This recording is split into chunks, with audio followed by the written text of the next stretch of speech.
Hi, welcome back to my channel. Today I will be talking about vitamin D, what are different forms of vitamin D, functions of vitamin D, sources of vitamin D, what happens if there is deficiency or excess. So if that's something that interests you, then please keep on watching.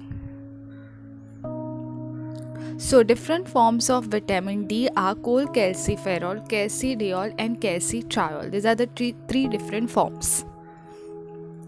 Vitamin C, which is obtained from animal source, is called as preformed vitamin D3 or provitamin, and from plant is called as ergosterol. Cholecalciferol is synthesized in epidermis of skin on exposure to sunlight. So when we are exposed to, our skin is exposed to sunlight, cholecalciferol is synthesized, and it is influenced by season, clouds, latitude, altitude, age and color of the skin. Let's move to functions of vitamin D. It enhances calcium absorption and also phosphorus absorption to some extent. So sometimes if there is calcium deficiency, it can also be because of vitamin D deficiency, which is why calcium is not getting absorbed. It helps in calcium balance or homeostasis and maintenance of normal serum calcium, which is vital for normal functioning of nervous system as well as bone development and maintenance of bones. So it helps in formation of bones, as calcitriol is very important for bone mineralization. Then vitamin D is structurally a steroid, and vitamin D3 is a steroid hormone. Its mechanism is quite similar to estradiol, progesterone, testosterone, cortisol or aldosterone. Vitamin D receptor is calcitriol receptor that binds vitamin DNA and helps in gene expression. Vitamin D has been found to inhibit proliferation and stimulate differentiation of cells, so it may have some role to play in cancer also. It plays role in immune system. Vitamin D may enhance innate immunity and inhibit development of autoimmunity. Now the recommended intake is 400 IU to 910 micrograms per day. Coming to the sources, it is found in two forms. First is exposure to sun, and second it is dietary source.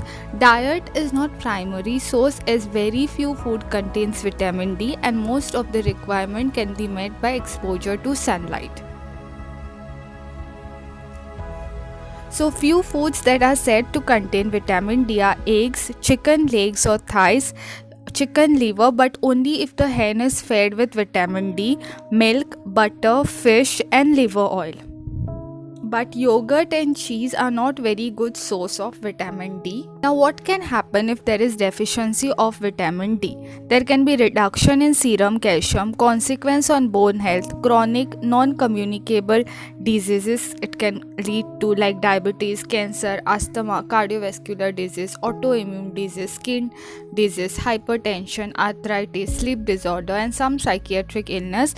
It can also be associated with infectious diseases like tuberculosis, because it has role to play in immunity. It leads to muscle pain, softening of bones, rickets, osteomalacia, that is softening of bones, and osteoporosis, where there is low bone density.